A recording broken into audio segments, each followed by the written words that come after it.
PSL addition 8 की बात करेंगे। इरफान सईद साहब सीनियर स्पोर्ट्स एनालिस्ट हमारे साथ हैं।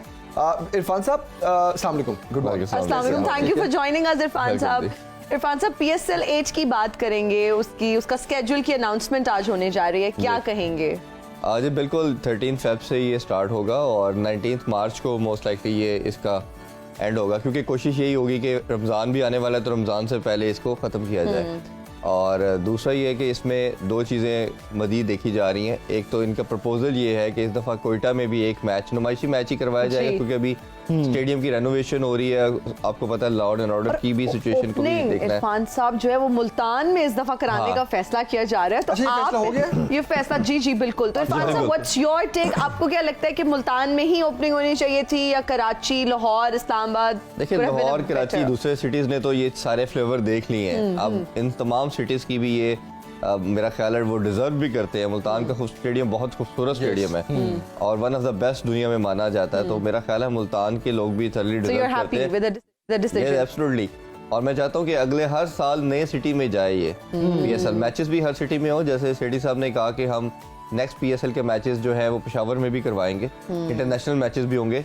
मैं इंडिया की थोड़ी सी इधर एग्जांपल देना चाहूँ तो इंडिया का क्या है कि एक सिस्टम रखा हुआ उन्होंने कि हर मैच वेन्यू चेंज होता जाता है, एक वेन्यू में नहीं होता। तो वो पूरे इंडिया के तमाम वेन्यूज को, जितने भी इंटरनेशनल लेवल के हैं, उधर उनको अपॉर्चुनिटी मिलती है उनके स्पेक्टेटर्स को मैच देखने के लिहाज से। तो और हमें शहर को मिलती है ये अपॉर्चुनिटी कि वो होस्ट करते हैं। जी, वो होस्ट करते हैं। फिर आप उनके लोगों के लिए देखें कितना बड़ा ये एक चार्म होता है सुपरस्टार्स को देखना।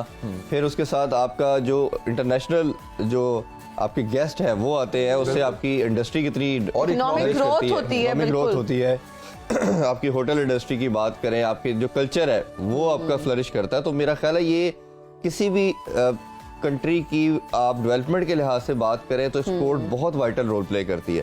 तो मेरा ख्याल है कि हमारे पास तो अनफॉर्चुनेटली रही सिर्फ क्रिकेट क्या है। और एंटरटेनमेंट में अगर हम बात करें तो क्रिकेट को जिस तरह से लोग डाई हार्ड फैंस हैं, तो बहुत ज्यादा इमोशनल अटैचमेंट भी तो है ना इस स्पोर्ट के साथ। एंटरटेनमेंट में सियासत अभी भी नंबर 1 पे है, स्पोर्ट्स को नंबर 2 कर सकते हैं। हम ड्रामा इंडस्ट्री की बात नहीं कर रहे हैं, मैं भी एंटरटेनमेंट इंडस्ट्री की बात कर रहा हूँ। एंटरटेनमेंट में सियासत आज भी नंबर 1 पे, स्पोर्ट्स दूसरे नंबर पे। एक इसी तरह के स्टैट्स ऐसे ना कि पूरी दुनिया में जो रेटिंग्स होती हैं वो एंटरटेनमेंट की ज्यादा होती है और करंट अफेयर की सेकंड नंबर पे होती है। पाकिस्तान दुनिया में वाहिद कंट्री था जिसमें करंट अफेयर की जो व्यूअरशिप थी वो सबसे ज्यादा थी, और उसके बाद जो ड्रामा तो दूसरी एंटरटेनमेंट है। और ये फैक्ट है, मतलब मजाक तो मैं कर ही रहा था, लेकिन ये फैक्ट, ये रियलिटी है। और ज्यादा क्रिकेट की बात करें तो हमारे पास देखें कोविड से पहले भी लोगों के पास कोई ऐसा एंटरटेनमेंट थी नहीं। यहाँ उन्होंने कहीं मूवी देखनी है या आपने मैच देखना, तो मूवीज वाला सिलसिलाकार भी अब हमारे स्मार्ट टीवी LED ने खत्म कर दिया। अब घरों में सियासत की वैसे हम लोग बात करें, आपको नहीं लगता कि अब हमारे स्पोर्ट्स में भी सियासत आ चुकी है? पॉलिटिक्स, सियासत जो है ना, हमने देखिए उसकी सबसे प्राइम एग्जांपल ये है कि आपका जो अपॉइंटमेंट होती है चेयरमैन PCB की, वो पैटर्न चीफ करता है। पैटर्न चीफ जो है वो आपके PM साहब है, तो वो तो आपका पूरा कनेक्टेड है पॉलिटिक्स के साथ। And sports. और आपकी जो सबसे बड़ी अभी जो प्रॉब्लम आपको फेस करना पड़ रहा है कि आपके कंट्री के अंदर कोई फॉरेन कोच आने को तैयार नहीं है। उसकी सबसे मेन रीजन ये है, वो कहते हैं कि हम आपसे कॉन्ट्रैक्ट करके आते हैं, हम अपने जो भी ऑलरेडी वो they are already busy in any schedule, कहते हैं सब कुछ छोड़ के आते हैं। आपकी इतनी अनसर्टन किस्म की वो सारी सिचुएशन है, आपकी गवर्नमेंट चेंज हो जाती है, तो फिर आपका नेक्स्ट PM कोई आता है, वो अपना बंदा लगाएगा, वो फिर सारी रिजीम चेंज हो जाएगी, तो वो फिर इस लिहाज से कोई आने को तैयार नहीं है। तो ये मेरा ख्याल है बड़ा अनफॉर्चुनेट है कि स्पोर्ट्स का और इवन किसी भी तरह का जो मीडिया है उसका किसी तरह भी इससे लिंक अप नहीं करना चाहिए। जैसे हमारे कुछ एक्टर्स भी थे, वो भारत जाके काम करते थे, उनके इधर आते थे, तो बाउंड्री स्पोर्ट्स की और मीडिया की होती नहीं है कि आप इसको तो बियॉन्ड रखना चाहिए। और यही मेरा ख्याल है कि सबसे इम्पोर्टेंस, इसकी ब्यूटी भी यही है। और पाकिस्तान की जो सब कॉन्टिनेंट की जो बेल्ट है, इसमें तो सेकंड रीजन के तौर पे ट्रीट करते हैं, हम लोग भी ऐसे ही लेते हैं, इंडिया वाले भी ऐसे ही लेते हैं। और PSL की, coming back to the PSL, तो PSL दुनिया की सबसे बेस्ट इसको लीग भी बोला जाता है अब।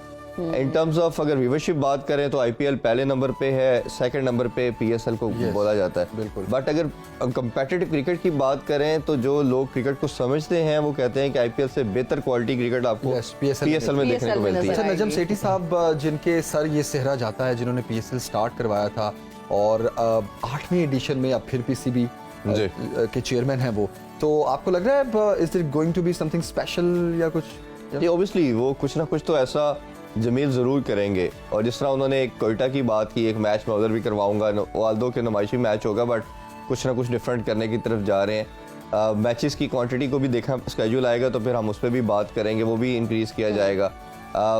10वें एडिशन में जाके एक टीम ऐड भी की जाएगी, उस पर हम सेपरेट बात किसी दिन करेंगे, क्योंकि उस पर रिजर्वेशन है बाकी टीमों के, क्योंकि आपके फाइनेंशियल्स कम हो जाएंगे जी। और ये लास्ट ईयर आपको याद होगा, ये तमाम जितनी फ्रेंचाइज थी ये हाई कोर्ट में ले गई थी इनको, पीसीबी को। तो ये एक हमारी सबसे बिगेस्ट कमोडिटी, सबसे बड़ा ब्रांड है पीएसएल। बिल्कुल हम सही। सब ने इसको लेके चलना है और हम चाहेंगे कि ये इसी तरफ Important है बढ़े। भाई। बिल्कुल सही, बिल्कुल सही। बहुत Thank you शुक्रिया so much, Irfan Thank you Saab. very Thank you for much. coming and joining us in Suno Pakistan.